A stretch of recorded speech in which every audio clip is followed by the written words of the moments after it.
Hello students, welcome आपका elegant classes में। मैं अनुराधा मित्तल हर बार की तरह लेके आई हूँ आपके लिए पॉलिटिकल साइंस सब्जेक्ट की नंबर ऑफ सीरीज। हमारा चैनल हेल्प कर रहा है हमारे प्यारे प्यारे 12th के छोटे छोटे बच्चों के लिए कि वो अपने 12th बोर्ड में बहुत अच्छे मार्क्स लाएं और साथ ही क्रैक करें अपना CUET 2024। हर वीडियो में हम आपको इन्फॉर्म करते हैं, अवेयर करते हैं कि आपको अगर अपना फ्यूचर अच्छा देखना है, अच्छी यूनिवर्सिटी में एडमिशन लेना है विथ योर फेवरेट कोर्स, तो आपको क्रैक करना होगा CUET 2024। बच्चों, आजकल आपको आपकी मनपसंद यूनिवर्सिटी में एग्जाम कंडक्ट करवाती है यूनिवर्सिटी, उसके बाद उस एग्जाम को क्रैक करके आपको जो मार्क्स स्कोर होंगे उसके बिहाफ पर आपको एडमिशन दिया जाता है। पहले जो UG लेवल पे एडमिशंस दिए जाते थे, फॉर ग्रेजुएशन कोर्सेज के लिए जो एडमिशन दिए जाते थे वो परसेंटेज बेसिस पे दिए जाते थे, लेकिन अब थोड़ा सा सिस्टम चेंज किया गया है और अब ये कहा गया है कि 12th की परसेंटेज के साथ साथ एक एग्जाम कंडक्ट किया जाएगा जिसे कहा जाता है कॉमन यूनिवर्सिटी एंट्रेंस टेस्ट। उसमें जो बच्चा अच्छा स्कोर करेगा उसको ही उसकी मनपसंद यूनिवर्सिटी में फेवरेट कोर्स के साथ एडमिशन मिलेगा। इंडिया की जो भी टॉप सेंट्रल यूनिवर्सिटी है, डिम्ड यूनिवर्सिटीज हैं, अगर उनमें आपको एडमिशन चाहिए अपने फेवरेट कोर्स के साथ तो आपको CUET क्रैक करना ही करना पड़ेगा। हमने हमारी पिछली वीडियो में भी बताया है कि CUET की expected dates, exam date declare कर दी जा चुकी है NTA के द्वारा 15 मई 2024 टू 30 मई 2024। आपके मुझे पता है हाफ ईयरलीज आने वाले हैं, कई बच्चों के प्री बोर्ड्स आने वाले हैं और फिर बोर्ड्स भी आने ही वाले हैं, तो ठीक है आप उनकी तैयारी करिए, बहुत अच्छी बात है, लेकिन आपको साथ के साथ अपने CUET एग्जाम की भी प्रिपरेशन करनी होगी। आपका जो भी सब्जेक्ट है उसको आप स्ट्रॉन्ग करते चलिए, बहुत अच्छे से पढ़िए, पूरी NCERT क्लियर करिए और फिर CUET के लिए प्रिपेयर होकर जैसे बोर्ड एग्जाम देते हैं अपना 1 से 1.5 महीना आप लग जाइए बिल्कुल CUET के एग्जाम में, और वो 1 से 1.5 महीने की मेहनत आपको सबसे अलग हटके ले जाएगी और आपको एडमिशन दिलाएगी आपकी फेवरेट यूनिवर्सिटी में आपके फेवरेट कोर्स के साथ, ताकि आप खुशी खुशी अपने ड्रीम्स को पूरा कर पाए, है ना। अगर जो हमें चाहते हैं वो हमें मिल जाए तो कहते हैं कि मंजिल का रास्ता आसान हो जाता है, तो बस वही रास्ता CUET 2024 क्रैक करने का है। आपको पता है मेरा नाम है अनुराधा मित्तल और मैं पढ़ा रही हूँ आपको 12th की पॉलिटिकल साइंस। 12th के स्टूडेंट्स को पता है आपकी 2 बुक हैं, एक है कंटेम्प्रेरी वर्ल्ड पॉलिटिक्स और दूसरी है इंडियन पॉलिटिक्स सिंस इंडिपेंडेंस।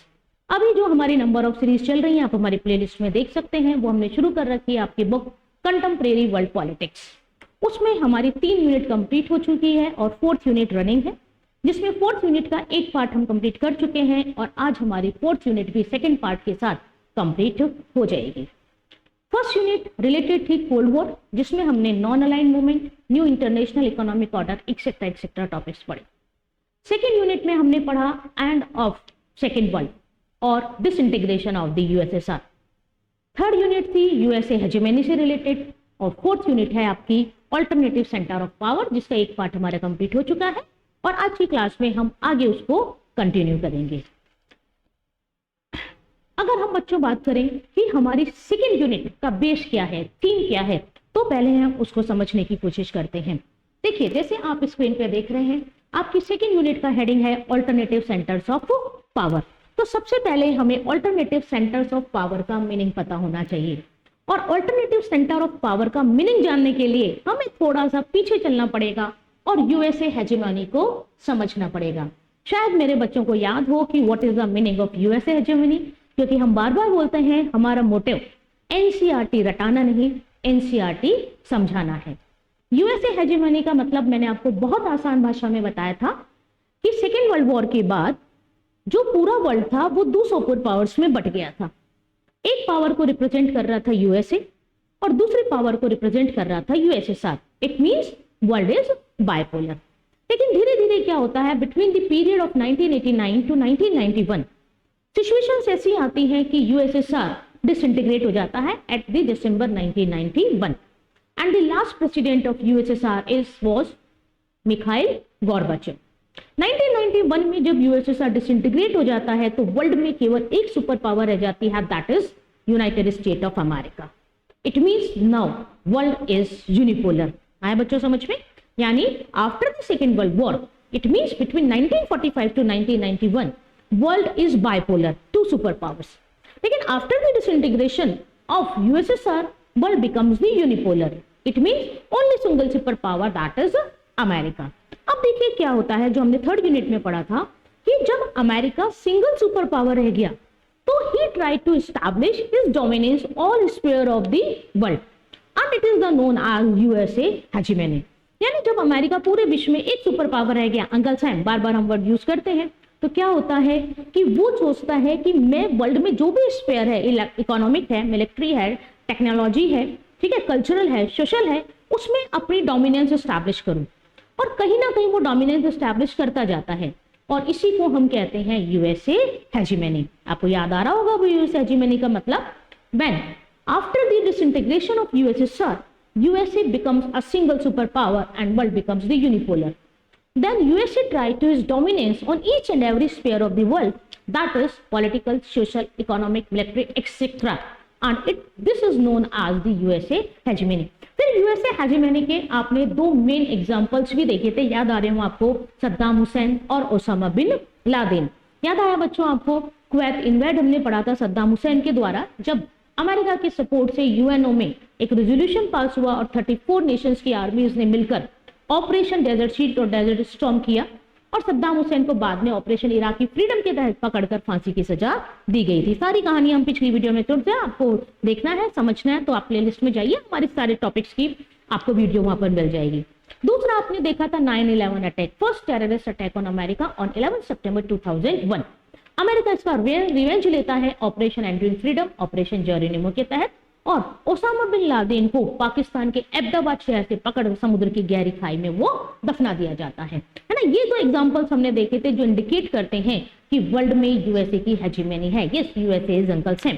लेकिन देखिए फोर्थ यूनिट में जब हम आए तो हमारी जो फोर्थ यूनिट है वो किस चीज की बात करती है, वो इस चीज की बात करती है, क्या कोई ऐसी पावर नहीं थी जो अमेरिका को चैलेंज कर सके, और जिन्होंने अमेरिका की पावर को चैलेंज किया वही पावर्स क्या कहलाई, वही ग्रुप्स क्या कहलाए, वही कंट्री क्या कहलाई, ऑल्टरनेटिव सेंटर ऑफ पावर।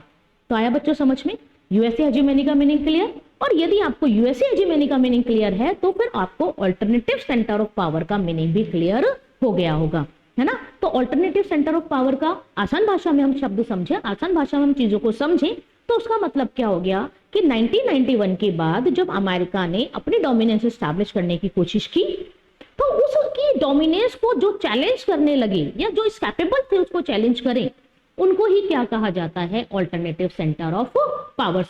जैसे आप स्क्रीन पे देखेंगे, हम बात करें ऑल्टरनेटिव सेंटर ऑफ पावर्स की, तो देखिए आप यह मीनिंग देख रहे हैं ऑल्टरनेटिव सेंटर ऑफ पावर का। ऑल्टरनेटिव सेंटर ऑफ पावर का मीनिंग क्या है? After the end of bipolar structure,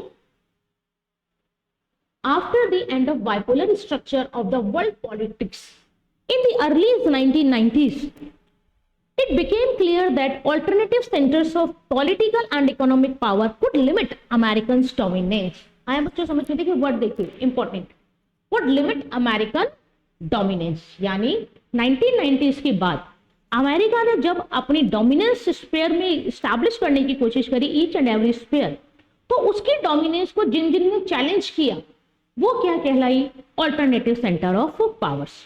अगर हम आपकी सिलेबस की बात करें तो मोटे मोटे रूप में आपके सिलेबस में 3 सेंटर ऑफ पावर्स दिया है, एक हम एक्स्ट्रा पढ़ेंगे, दैट इज सार।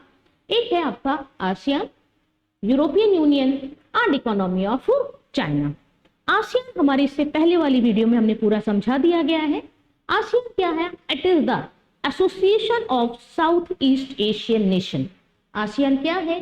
साउथ ईस्ट एशियन नेशंस का ग्रुप है जिसमें आज अगर हम बात करें तो आज 10 इसमें मेंबर्स कंट्रीज इन्वॉल्व हैं। It means ASEAN is the group of 10 south east Asian countries. South east आपको याद आ रहा होगा, मैंने बताया था चाइना का साउथ और इंडिया का ईस्ट, इस वाले एरिया को हम क्या कहते हैं, साउथ ईस्ट एशिया कहते हैं। 10 पे आप याद करिए, आपको बताया था कि आसियान के 5 फाउंडिंग कंट्रीज थे और 5 कंट्रीज बाद में ऐड हुई थी। आसियान के समिट्स बायएनुअल होती हैं। आसियान एस्टैब्लिश हुआ था 8 अगस्त 1967 को। फर्स्ट समिट हुई थी 1976 में बाली इंडोनेशिया में, और यदि हम लेटेस्ट समिट की बात करें तो 42nd एंड 43rd सितंबर अप्रैल 2023 और सितंबर 2023 में हुई है। और कहां पे हुई है? जहां पर आसियान का हेडक्वार्टर है, दैट इज जकार्ता, इंडोनेशिया। आ रहा है बच्चों याद? आसियान के बारे में इंपॉर्टेंट फैक्ट हमें जो याद रखना है वो याद रखना है आसियान +1 एंड आसियान +3। आसियान एक रीजनल कॉर्पोरेशन है और रीजनल कॉर्पोरेशन होने के कारण जो कंट्री उस रीजन में नहीं आती वो आसियान का मेंबर बनने के लिए एलिजिबल नहीं है। लेकिन आसियान आज की तारीख में इतना पॉलिटिकली और इकोनॉमिकली स्ट्रांग हो चुका है कि हर कंट्री उसके साथ किसी ना किसी तरह का रिलेशन मेंटेन करना चाहती है।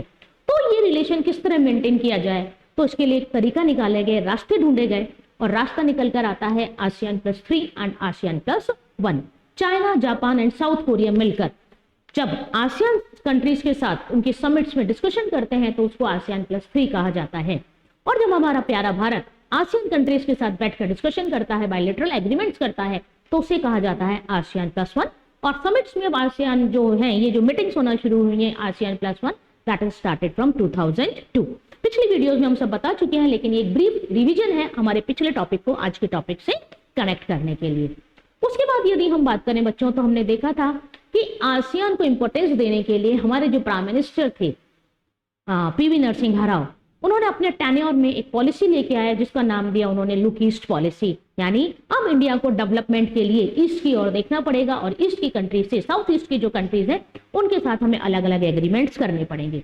फिर याद करिए, मैंने आपको बताया था 2014 में गवर्नमेंट चेंज होती है, मोदी जी की गवर्नमेंट आती है और मोदी जी क्या करते हैं, इस लुक ईस्ट पॉलिसी को कन्वर्टेड कर देते हैं एक्टिव पॉलिसी में। कहना यह था देखने से ही नहीं, कुछ करना भी होगा।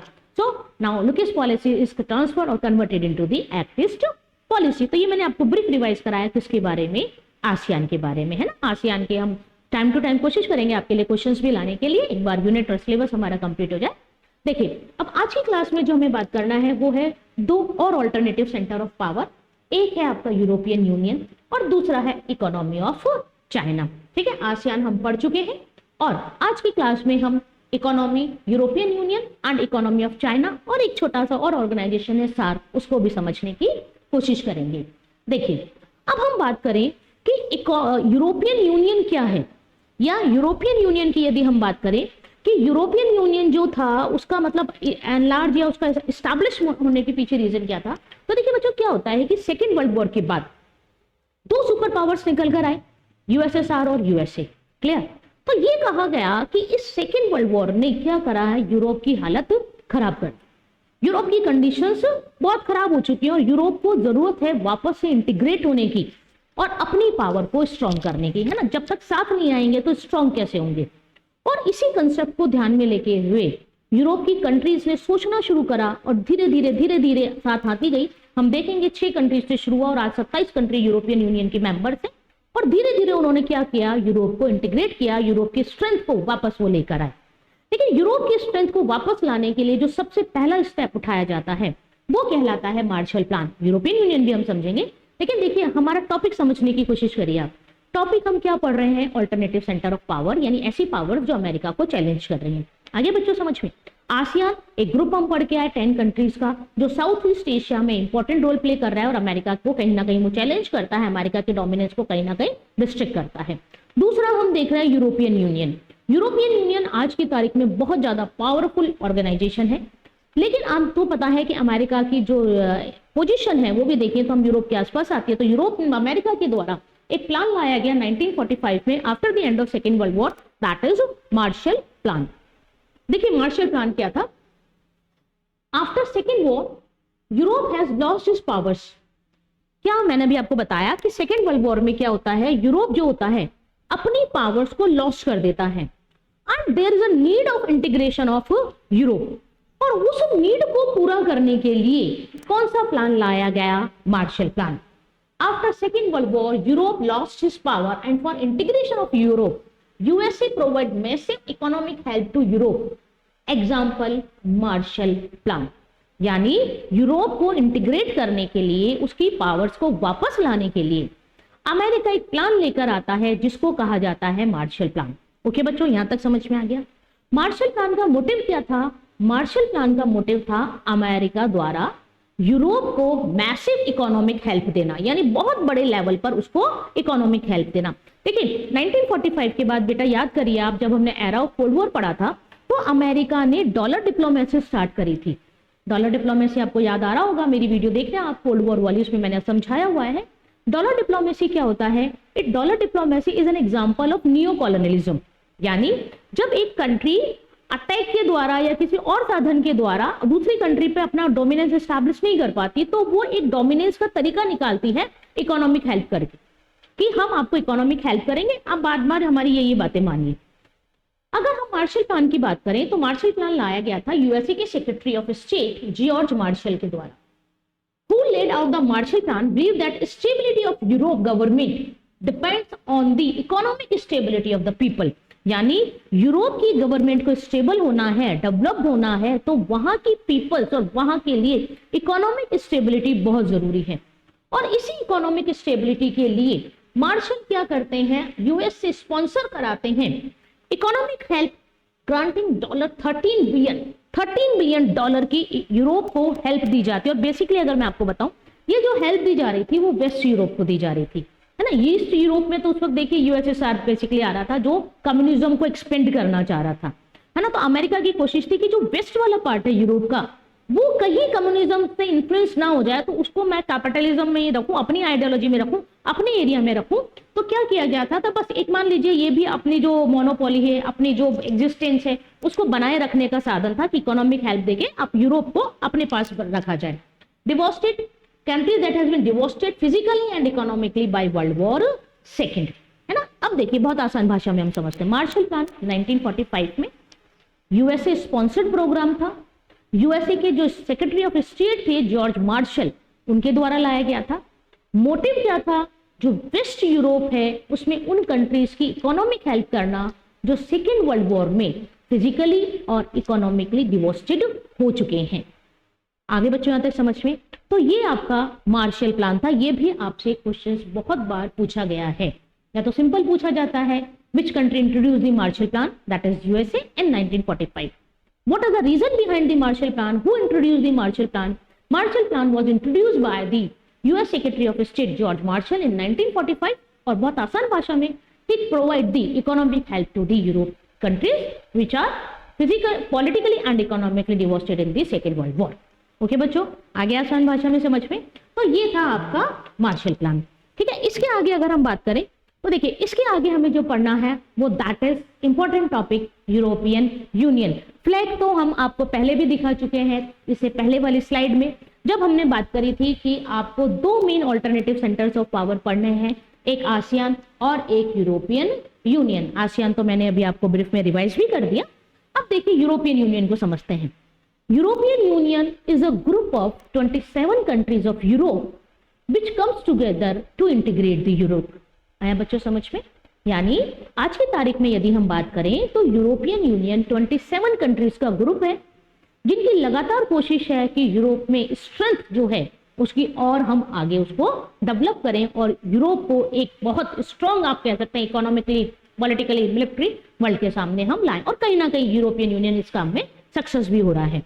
अब सबसे पहले हम यूरोपियन यूनियन का फॉर्मेशन देखेंगे, ठीक है। कैसे कैसे इंसिडेंट हुए, क्या क्या कंट्रीज थी, कौन कौन सी कंट्री इन्वॉल्व हुई। जैसे आपने आसियान में देखा ना आपने, आसियान में याद होगा आपको 1967 में जब आसियान बना था तब उसमें 5 ही कंट्रीज थी, लेकिन धीरे धीरे उसमें 5 कंट्रीज और ऐड हुई और आज उसमें कितनी हो गई, 10 कंट्रीज हो गई।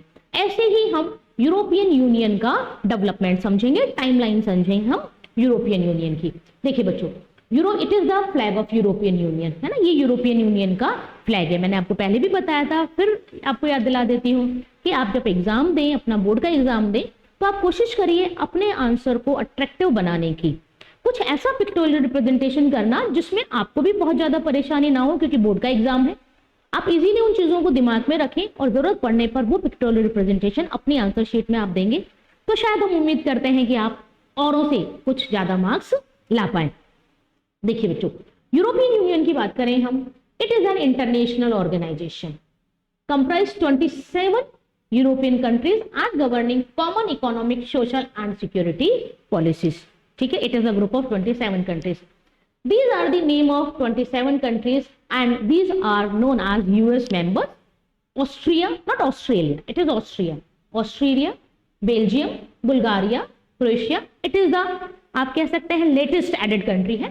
साइप्रस, द चेक Republic, Denmark, Estonia, Finland, France, Germany, Greece, Hungary, Ireland, Italy, लिथुआ, Lithuania, Luxembourg, Malta, Netherlands, Poland, पुर्तगाल, रोमानिया, स्लोवाकिया, है ना, Spain and Sweden, Slovenia, Spain and Sweden.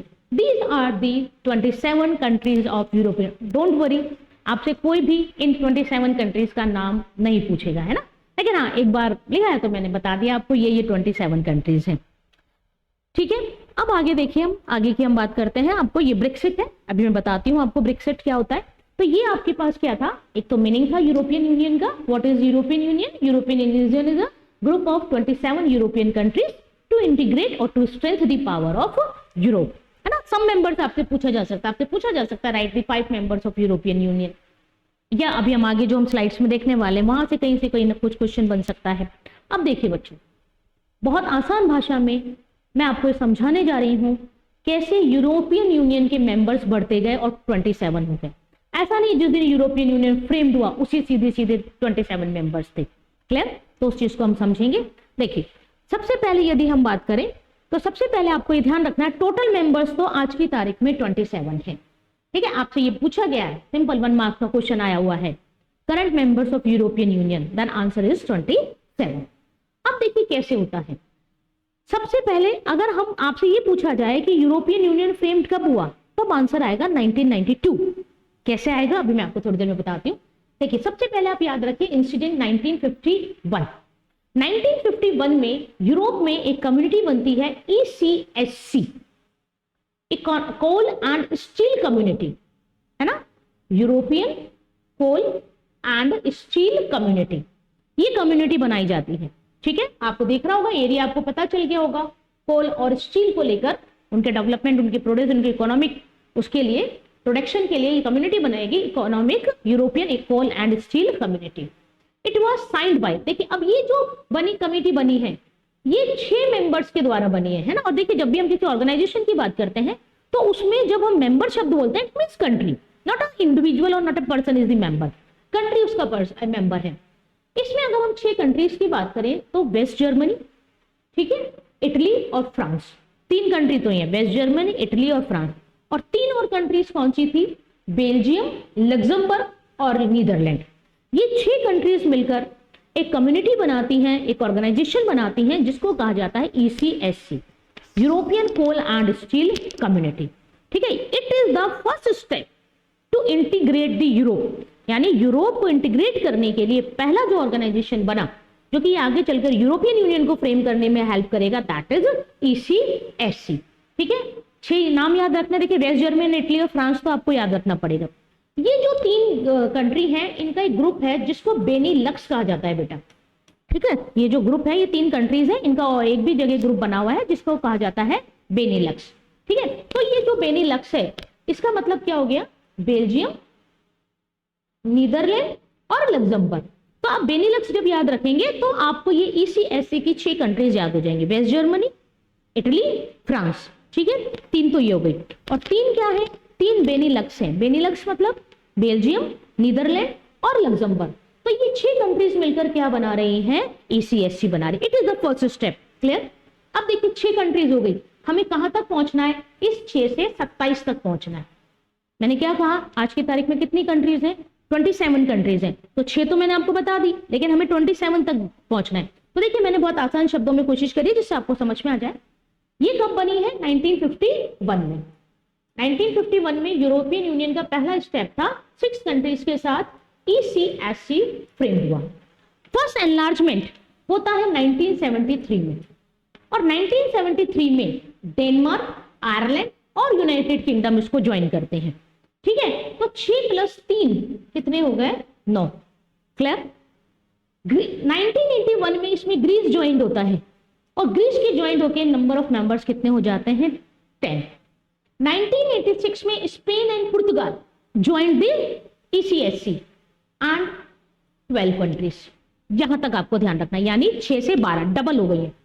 अब क्या होता है, 1992 में ये जो 12 कंट्रीज हैं ये मिलकर एक ट्रीटी करते हैं, that is Maastricht treaty, and it is very very important for your examination of point of view. 12 countries मिलकर 1992 में एक ट्रीटी करते हैं जिसको कहा जाता है मैस्ट्रिच ट्रीटी। देखिए, the treaty of European union is signed in the Dutch city and create what is the henceforth known as the European union. यानी ये जो 12 कंट्रीज मिलकर बनाएंगी इसको क्या कहा जाएगा, यूरोपियन यूनियन। पिछली स्लाइड में आपने यूरोपियन यूनियन का फ्लैग देखा तो आपने नोटिस किया हो तो उसमें जो गोल्डन स्टार्स हैं उनके नंबर 12 है, 12 गोल्डन स्टार्स हैं और वो 12 गोल्डन स्टार्स इन कंट्रीज को रिप्रेजेंट करते हैं। ठीक है, West Germany, Italy, France, Belgium, Luxembourg, Netherlands, उसके बाद Denmark, Ireland, United Kingdom, Greece, Spain, पुर्तगाल।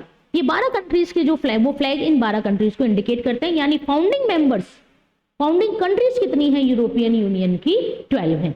ये 12 कंट्री मिलकर 1992 में, फरवरी 1992 में ट्रीटी करती हैं जिसको कहा जाता है मैस्ट्रिक्ट ट्रीटी। और इससे फॉर्मली डिक्लेरेशन किसकी होती है, यूरोपियन यूनियन की। यानी EU is established by the Maastricht treaty with 12 countries. आगे यहां तक बच्चों समझ में ध्यान रखना है आपको। The Maastricht treaty also paved the way for the creation of single European currency, euro. इस ट्रीटी में ही क्या बोला गया कि ये जो यूरोपियन यूनियन है अपनी कॉमन करेंसी डेवलप करेगा, दैट इज यूरो, है ना। और यूरो का साइन यदि हम बात करें तो इस तरह से यूरो का साइन होता है। जैसे आपको पता है डॉलर का साइन ये होता है, हमारे रुपए का साइन ये है ना, ऐसे यूरो का साइन इस तरह से होता है। तो ये जो मैस्ट्रिक्ट ट्रीटी हुई उसमें कॉमन करेंसी की बात हुई जो बाद में 2002 से अप्लाइड हुई। उसमें क्या कहा गया कि कॉमन करेंसी होगी जिसको हम क्या कहेंगे, यूरो कहेंगे। ठीक है, और करेंसी थी तो करेंसी को स्टैब्लिश करने के लिए एक यूरोपियन सेंट्रल बैंक भी बनाया गया and European system of central bank भी स्टैब्लिश किया गया। भाई बैंक है तो उसके लिए सिस्टम भी स्टैब्लिश किया जाएगा। तो ये सारी बातें किसमें होती हैं, 1992 की मैस्ट्रिक्ट ट्रीटी में, है ना। तो देखिए 6 के बाद कहां तक पहुंच गए हम, 12। 6 कंट्री से शुरू हुआ, ECSC बना, धीरे धीरे इसमें और कंट्री इन्वॉल्व हुए। फर्स्ट एनलार्जमेंट कब हुआ, 1973 में, उसके बाद और कंट्रीज ऐड हुए। उसके बाद 1992 में मैस्ट्रिक्ट ट्रीटी हुई जिसने फॉर्मली डिक्लेरेशन कर दी किसकी स्टैब्लिशमेंट की, यूरोपियन यूनियन की, और एक डिक्लेरेशन कर दी कि we have common currency that is euro. Clear. अब देखिए 12 के आगे की कहानी सुनते हैं और कैसे मेंबर्स ऐड हुए। 1995 में इसमें Australia, Finland and Sweden join the European union. ठीक है, 1995 में क्या किया जाता है, फिर 3 और कंट्रीज इसको ज्वाइन करती हैं, Australia, Finland and Sweden. Now number of members are 15। ठीक है, 12 हम पिछली स्लाइड तक पढ़ गए। मैस्ट्रिक्ट ट्रीटी तक कितने थे, 12 थे, 3 और इसमें ऐड हो गए तो ये हो गए 15। 2044 में अगर हम बात करें तो इसमें ईस्टर्न एंड सदर्न एनलार्जमेंट होता है। यानी यहां पर देखिए 2004 में जो यूरोप था वो अपने ईस्ट और सदर्न दोनों तरफ एनलार्ज करता है और सीधे सीधे इसमें एक साथ 10 कंट्रीज को मेंबरशिप दी जाती है। ये सारे 10 कंट्रीज के नाम है और इन 10 कंट्रीज को मेंबरशिप देने के बाद कितनी हो जाती है यूरोपियन यूनियन में मेंबर्स, 25। क्लियर। 2007 में बुल्गारिया और रोमानिया इसमें ऐड होते हैं और ये हो जाती है इसमें नंबर ऑफ मेंबर्स 27। लेटेस्ट जो मेंबर मैंने पिछली साइड में बताया था, जो लास्ट मेंबर था जिसने यूरोपियन यूनियन ज्वाइन किया, वो किया था 2013 में क्रोएशिया और मेंबर हो गए 28। अब आपके दिमाग में आ रहा होगा मैम शुरू से आप कहती आ रही है यूरोपियन यूनियन में 27 मेंबर और हम तो चलते चलते 28 मेंबर्स तक पहुंचे। बिल्कुल बच्चों, हम 28 मेंबर्स तक पहुंच गए। लेकिन देखिए क्या होता है, जो ब्रिटेन है, जो यूनाइटेड किंगडम है, वो अपने आप को यूरोपियन यूनियन से बाहर कर लेता है और ये जो बाहर करने का प्रोसेस है इसको कहा जाता है ब्रेक्सिट 2020। ब्रेक्सिट मतलब Britain exit from European union. तो ब्रिटेन, यूनाइटेड किंगडम जब एग्जिट हो जाता है यूरोपियन से, तो यानी अब तक हम प्लस करते हुए आ रहे थे, हमें अब क्या करना है, एक माइनस करना है। तो 28 - 1 = 27। तो आ गया ना अपना आंकड़ा, है ना। मैंने यही बताया था आपको कि यूरोपियन यूनियन में कैसे मेंबर्स 6 से 27 हुए 28 थे। लेकिन 2020 में ब्रिटेन अपने आप को, यूनाइटेड किंगडम अपने आप को क्या करता है, यूरोपियन यूनियन से एग्जिट कर लेता है, बाहर कर लेता है, एग्जिट कर लेता है। इस प्रोसेस को ब्रेक्सिट कहा जाता है। जो ब्रिटेन की प्राइम मिनिस्टर थी मार्गरेट थैचर, उनके द्वारा इसको इनिशिएट किया गया था, लेकिन धीरे धीरे बाद में रेफरेंडम और ये सब होकर इसको प्रोसेस को पूरा किया गया। तो यदि आज की तारीख में हम बात करें तो आज की तारीख में यूरोपियन यूनियन में कितने मेंबर्स हैं, 27 मेंबर्स हैं। तो ये तो हमने बात करी कंपोजिशन ऑफ यूरोपियन यूनियन, यानी कैसे फ्रेम हुआ, क्यों फ्रेम हुआ, ठीक है, कितने मेंबर्स के साथ स्टार्ट हुआ, किस ग्रुप के साथ स्टार्ट हुआ, ECSC, कैसे एनलार्जमेंट हुआ, 1973 में एनलार्जमेंट हुआ, फिर 2004 में एनलार्जमेंट हुआ, ईस्टर्न एंड सदर्न दोनों 10 सीधे सीधे मेंबर जुड़े। और अगर पूछा जाए आपसे इंपॉर्टेंट क्वेश्चन याद करें तो ब्रेक्सिट, बेटा थोड़ा ध्यान से पढ़ के जाना, ब्रेक्सिट क्या है। अगर हम बात करें कि ये जो यूरोपियन यूनियन है किस तरह वर्ल्ड को चैलेंज कर रहा है, कैसे अमेरिका की पावर को डोमिनेट कर रहा है, कहां कहां पर इसकी पावर से स्ट्रांग हो रही है, तो देखिए 3 ऐसे सेक्टर हैं जहां पर यूरोपियन यूनियन अपने आप को स्ट्रांग बना रहा है। देखते हैं कौन कौन सा है। सबसे पहला है इकोनॉमिक सेक्टर, है ना, पैसा बोलता है। हर जगह आप देखिए मार्शल प्लान पैसा बोलता है, ट्रूमैन प्लान हमने देखा था, है ना। आप और देखिए ना, डिसइंटीग्रेशन देखिए, भारत ने हेल्प मांगी तो हम एलपीजी पॉलिसी लेके आए, हर जगह मनी मनी, ठीक है। Economic sectors, European union is the second biggest economy of the world, यानी इस पूरे वर्ल्ड की दूसरी सबसे बड़ी इकोनॉमी कौन सा है, European union. Euro challenge the dollar, है ना, यूरो क्या कर रहा है, डॉलर को चैलेंज कर रहा है। Share of world more than USA, जो वर्ल्ड का ट्रेड है यूएसए का जितना है उससे ज्यादा ट्रेड किसका है, यूरोपियन यूनियन का है। And European union also played an important role in world trade organization, है ना, वर्ल्ड ट्रेड ऑर्गेनाइजेशन, ये हम पढ़ेंगे, आपका एक और चैप्टर है इंटरनेशनल ऑर्गेनाइजेशन, वहां हम इन चीजों को पढ़ेंगे, ठीक है। दूसरा सेक्टर देखिए पॉलिटिकल सेक्टर। पॉलिटिकल सेक्टर में क्या है, one member of European union that is France is a permanent member of UNSC. What is UNSC? UNSC is the organ of UNO, that is Security Council. ठीक है, UNO एक international organisation है जो 24 अक्टूबर 1945 को establish किया गया था after the end of second world war. Main motive था वर्ल्ड को थर्ड वर्ल्ड वॉर से बचाना, पीस और डेवलपमेंट वर्ल्ड का करना। इसमें 6 ऑर्गन्स थे जिसमें से इंपॉर्टेंट ऑर्गन एक है सिक्योरिटी काउंसिल। उस सिक्योरिटी काउंसिल में 15 मेंबर्स होते हैं, 5 परमानेंट और 10 नॉन परमानेंट और टेम्परेरी। हम अगला जो आपकी यूनिट है, एक यूनिट है आपकी इंटरनेशनल ऑर्गेनाइजेशन, उसमें इसको पूरा पढ़ेंगे। उसमें जो 5 परमानेंट मेंबर्स हैं उनमें से फ्रांस एक परमानेंट मेंबर है जो कि ईयू का भी मेंबर है। बेटा जिनकी बुक्स ओल्ड एडिशन की है वो चेक कर ले, यहाँ पर 2 मेंबर्स लिखे हुए होंगे उसमें, है ना, ब्रिटेन और फ्रांस। लेकिन 2020 में ब्रिटेन एग्जिट हो गया, तो अब एक परमानेंट मेंबर जो है वो यूरोपियन यूनियन का मेंबर है, फ्रांस, है ना। ऐसा नहीं हो कि बुक में देख के आप कंफ्यूज हो जाएं कि मैम ने एक बताया था, बुक में 2 है। अगर पुराना एडिशन बुक का है तो उसमें 2 ही होंगे, लेकिन अगर आपका नया एडिशन है बुक का तो उसमें 1 होगा। करेक्ट आज के सिनेरियो में हम देखें तो यही है कि एक परमानेंट मेंबर फ्रांस किसका मेंबर है, यूएनओ का। Several non permanent members of UNC, जैसे मैंने आपको बताया था 10 नॉन परमानेंट मेंबर्स हैं, उसमें से एक ईस्ट यूरोप से आता है और 2 वेस्ट यूरोप से आते हैं। यानी यूरोपियन यूनियन एक तरह से 15 में से 4 अपने रिप्रेजेंटेटिव हमेशा यूएनएससी में रखती है ना। 15 आउट ऑफ 4 मेंबर्स किसके हैं, यूरोपियन यूनियन के, कहीं ना कहीं उनका लिंक उनसे होता है। उसके बाद यदि हम मिलिट्री सेक्टर में बात करें तो सेकेंड लार्जेस्ट कंबाइंड फोर्स, दूसरे नंबर पर सबसे बड़ी कंबाइंड फोर्स किसकी है, यूरोपियन यूनियन की है। Maximum defence expenditure after USA, यानी यूएसए जितना डिफेंस में खर्च करता है अब तो भारत भी कम नहीं कर रहा, भारत भी डिफेंस में बहुत ज्यादा पैसा खर्च कर रहा है। उसके बाद सेकंड नंबर पर कौन आता है, यूरोपियन यूनियन आता है। World second most important source of space and communication technology resides in the European union. तो देखिए यहां आपने 3 सेक्टर देख रही है जहां पर EU influence over the world, not American dominance, over the world. यानी यूरोपियन यूनियन पूरे वर्ल्ड को इन 3 इंपॉर्टेंट सेक्टर्स पे क्या कर रहा है, इन्फ्लुएंस कर रहा है। अलग जो सुपर पावर्स हैं उनको कहीं ना कहीं पर वो चैलेंज कर रहा है, ठीक है। इसके बाद देखिए ये हमारा था यूरोपियन यूनियन। आगे बच्चों समझ में, एक बार वापस जाइए, पीछे चलते हैं थोड़ा सा। हम क्या पढ़ रहे हैं, हम पढ़ रहे हैं alternative centre of powers. Alternative centre of powers क्या है, वो ग्रुप्स, वो कंट्रीज या कुछ भी ऐसा इंस्टीट्यूट जो कहीं ना कहीं यूएसए की हेजेमनी को, यूएसए के डोमिनेंस को किसी भी स्फीयर पर चैलेंज करता है, तो उसे कहा जाता है ऑल्टरनेटिव सेंटर ऑफ पावर। एक ऑल्टरनेटिव सेंटर ऑफ पावर हमने पढ़ा आसियान, जो 10 साउथ ईस्ट एशियन कंट्रीज का ग्रुप है और जो अमेरिका को आज कहीं ना कहीं पर चैलेंज कर रहा है, that is alternative centre of power. दूसरा हमने पढ़ लिया यूरोपियन यूनियन, है ना, अभी हमने कंप्लीट किया। European union is a group of 27 countries that is started from ECSC, European Coal and Steel Community, with 6 countries.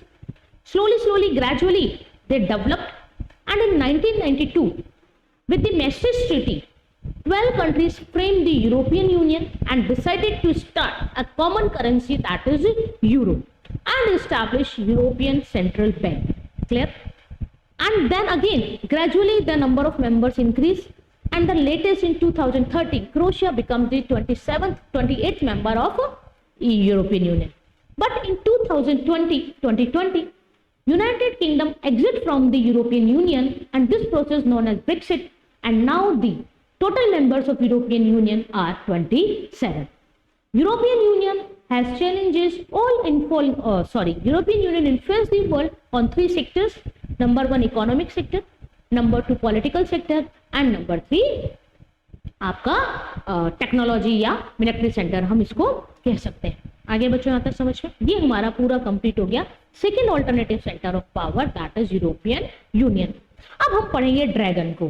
Dragon मतलब आप कहेंगे मैडम कभी अंकल सैम कभी ड्रैगन, ये तो मजे ना पॉलिटिकल साइंस के, अच्छे अच्छे शब्द, अच्छी अच्छी कहानियां, है ना, सुनते जाइए, पता ही नहीं चलता हम पढ़ रहे हैं या कहानी सुन रहे हैं।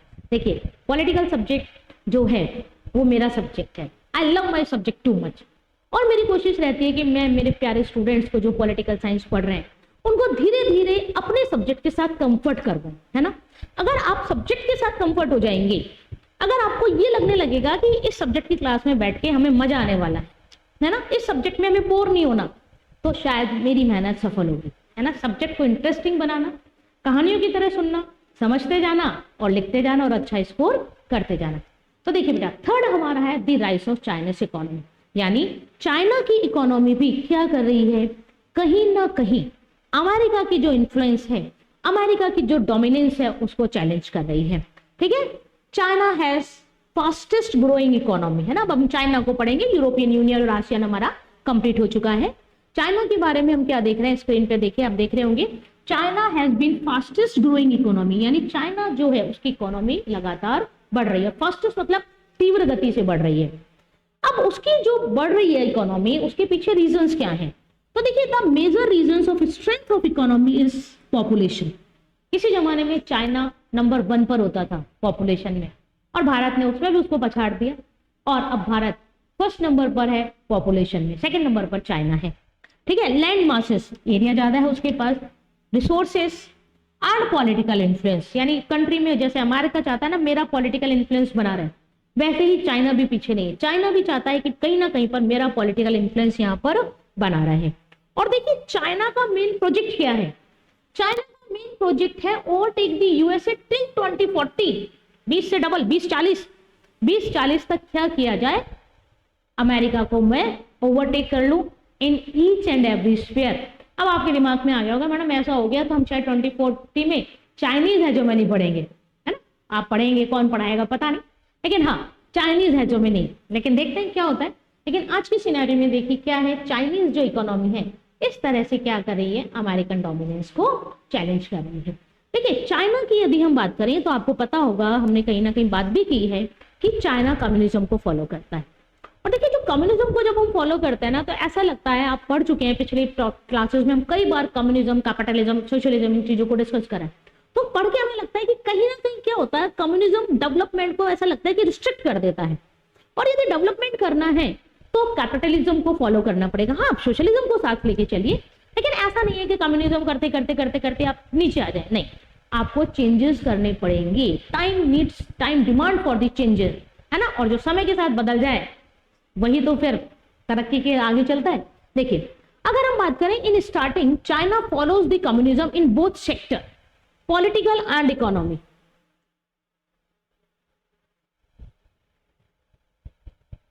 सॉरी स्टूडेंट्स, सॉरी देखिए अब हम आगे बात करते हैं।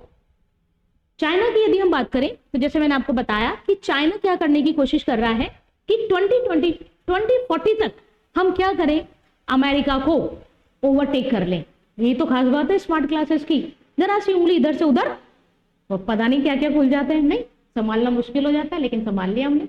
चलिए कोई बात नहीं, देखिए आगे। In starting, China follows the communism in both sector, political and economic. But later, China moves to capitalism for economic growth of China. But in other areas, it follows the communism. But USSR rigidly communism. आया बच्चों समझ में? यानी starting में China ने communism को साथ लेके चला, and each and every sector China opts the communism policy. लेकिन जब उसको लगा कि केवल कम्युनिज्म के नाम पर मैं इकोनॉमिक डेवलपमेंट नहीं कर सकता, तो उसने अपनी पॉलिसी को टिल्ट किया और इकोनॉमिक सेक्टर पर वो किसकी तरफ मुड़ा, कैपिटलिज्म की तरफ मुड़ा। लेकिन ध्यान रखो बच्चों, उसने अपनी मेन आइडियोलॉजी नहीं छोड़ी है। ऐसा नहीं है कि वो कम्युनिज्म छोड़ के कैपिटलिज्म में आ गए, नहीं, मेन आइडियोलॉजी उसकी कम्युनिज्म में आज भी, कम्युनिस्ट पार्टी वहां रूल कर रही है। लेकिन इकोनॉमिक ग्रोथ के लिए उसने थोड़ा सा अपने आप को किसकी तरफ टिल्ट करा, कैपिटलिज्म की तरफ टिल्ट किया।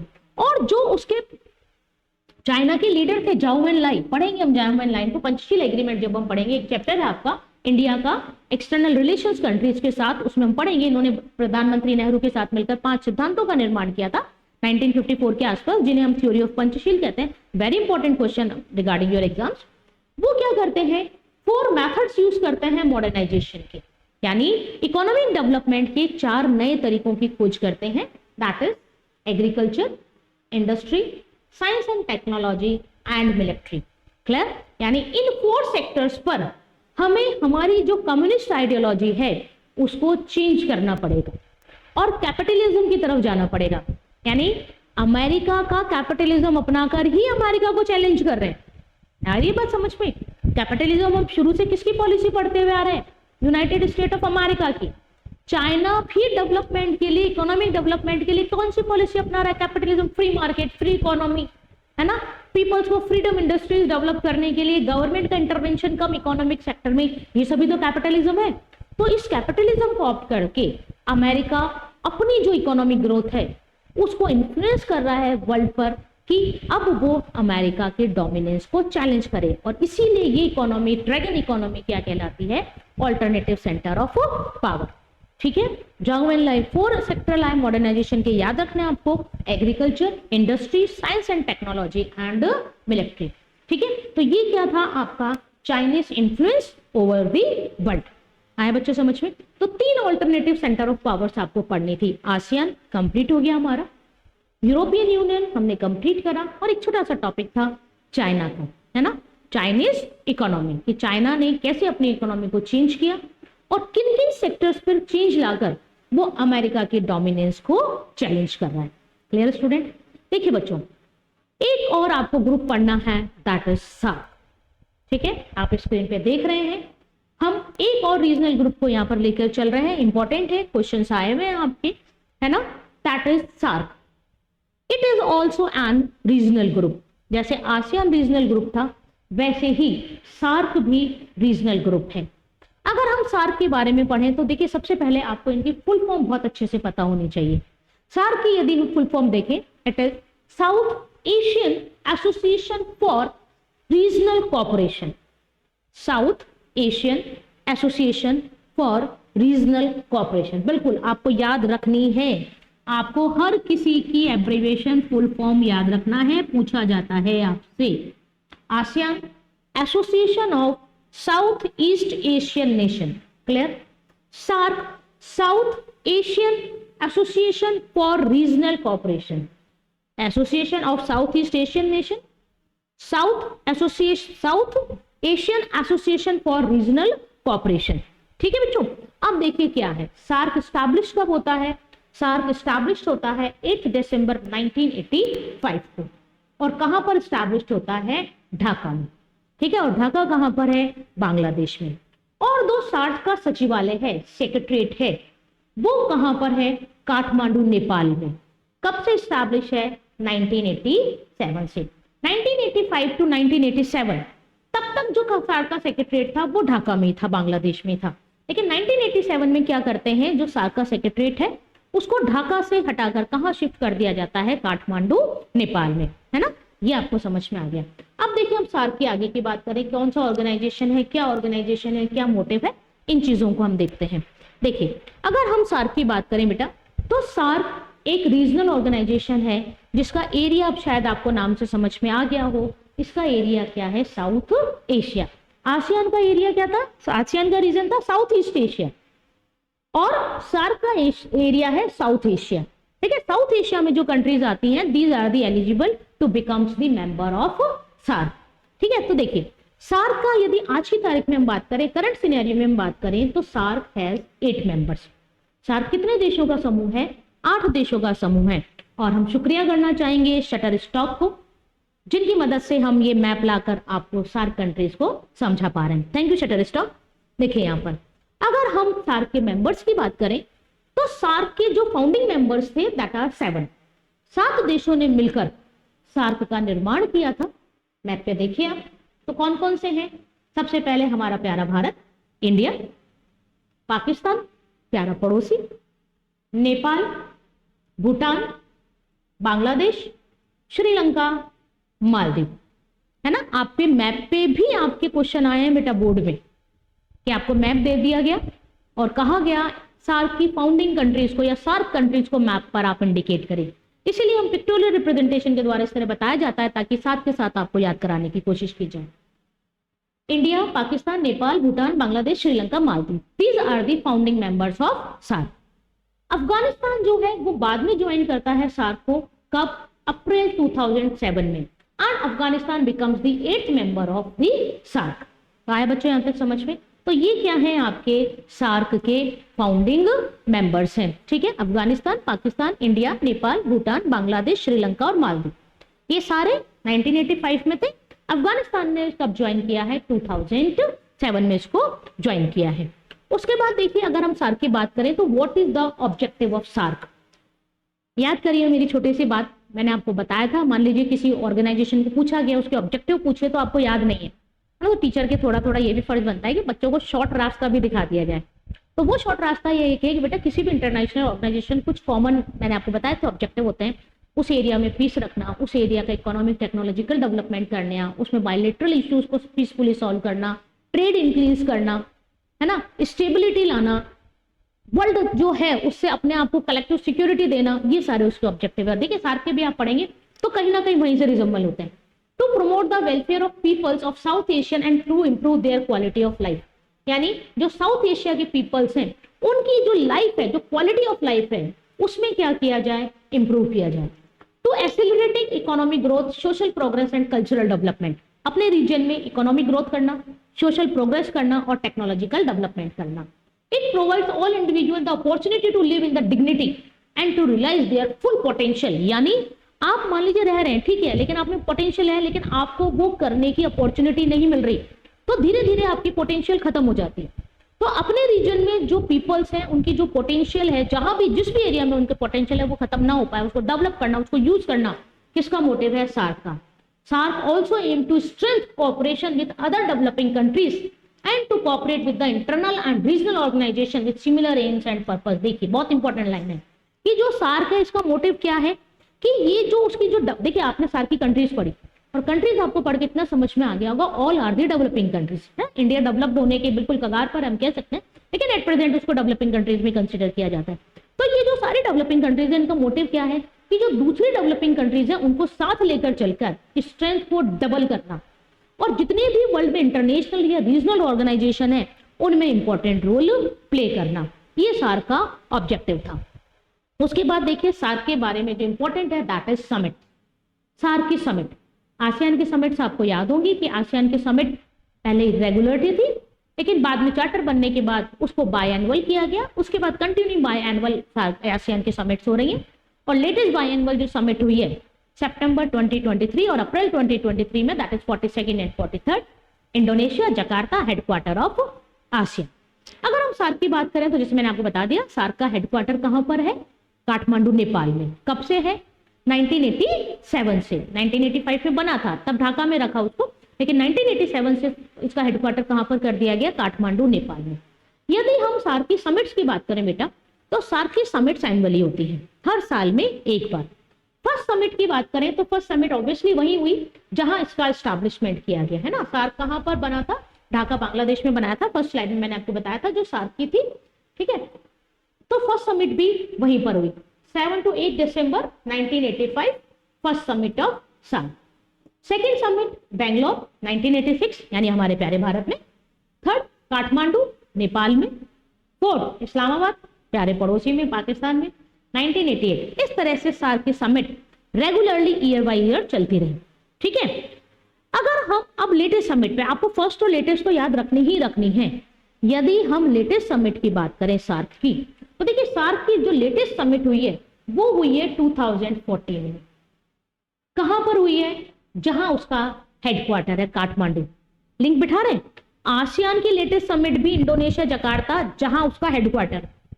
और सार्क की भी जो लास्ट समिट हुई है, लेटेस्ट तो नहीं बोलेंगे हम, लास्ट बोल सकते हैं इसको, जो लास्ट समिट हुई है अब तक, वो भी कहां हुई है? काठमांडू नेपाल में 2014 में।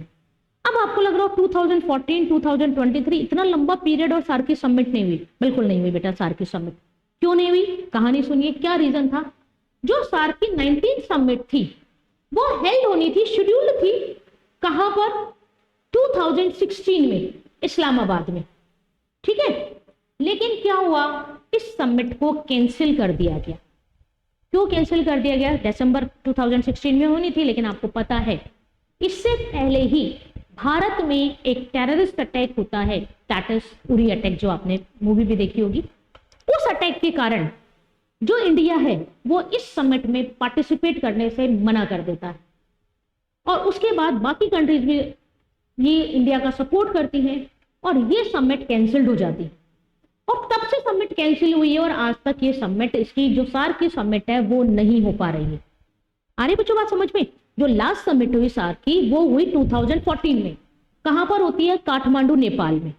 2016 में कहां होनी थी ये समिट? 19 समिट थी, इस्लामाबाद में प्लान्ड थी 2016 में, नवंबर 2016 में, लेकिन इसको कैंसिल कर दिया गया। इंडियन आर्मी कैंप जो कश्मीर था उस पर क्या होता है? टेररिस्ट अटैक होता है। और इस टेररिस्ट अटैक का अपना गुस्सा दिखाने के लिए, और नाराज, बिल्कुल हम नाराजगी दिखाएंगे, इंडिया इस समिट में पार्टिसिपेट करने से मना करता है और पूरे विश्व स्तर पर इसकी आलोचना की जाती है। आलोचना का परिणाम उसके बाद से लेकर अभी तक तो सार्क की समिट्स नहीं हुई हैं। आपको पता है लगातार पाकिस्तान के द्वारा आतंकवादी गतिविधियों को अंजाम दिया जाता रहा है, और इसीलिए इंडिया डिमांड भी करता है कई बार सार्क -1। दैट मीन्स, समझ गए होंगे आप, सार्क -1 मतलब अगर पाकिस्तान इसी तरह के कार्य करता रहा तो ये ऑर्गेनाइजेशन सार्क -1, यानी -1 मतलब पाकिस्तान सार्क से बाहर। लेकिन अभी तक हाल फिलहाल की सिचुएशन यही है कि सार्क की कोई भी, मतलब 2014 के बाद समिट हेल्ड नहीं हुई है। इंपॉर्टेंट फैक्टर क्या याद रखना है आपको कि इंडिया सार्क का मेंबर है, और इंडिया में सार्क की समिट कब कब हुई, it is most important. Second summit 1986 Bangalore में, 8th समिट 1995 न्यू दिल्ली में, 14th समिट 2017 न्यू दिल्ली, याद आया। और इसी समिट में अफगानिस्तान को 8th मेंबर बनाया गया था, किसका? सार्क का, है ना।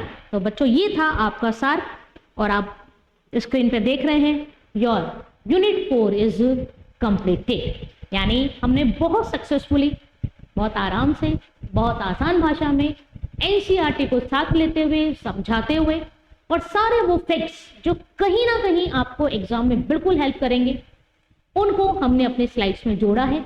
आप चाहें पढ़िए, नोट्स प्रिपेयर करिए, स्क्रीनशॉट लीजिए, जैसे भी आप कंफर्टेबल हैं। अपने 12th बोर्ड और CUT की preparation subject of political science मेरे द्वारा, मेरे साथ मिलकर करते रहिए। मिलते हैं फिर नए वीडियो के साथ, एक नई यूनिट की शुरुआत, that is unit 5 related to the South Asia. बिल्कुल हम सीक्वेंस में चल रहे हैं, आपका सिलेबस लेते हुए धीरे धीरे आपका सिलेबस पूरा कराया जा रहा है। पढ़ते चलिए, अच्छा स्कोर करते चलिए। Definitely like, comment, share, subscribe करिए। कोई क्वारी है, कोई प्रॉब्लम है, कोई क्वेश्चन है, जरूर हमें कमेंट करिए। हर संभव जितना हो सकेगा हम आपकी हेल्प करेंगे। बताइए एलिगेंट क्लासेस द्वारा किया गया ये प्रयास आपको कैसा लग रहा है। Have a good day, good bye and all the best for your exam and your bright future. Good bye.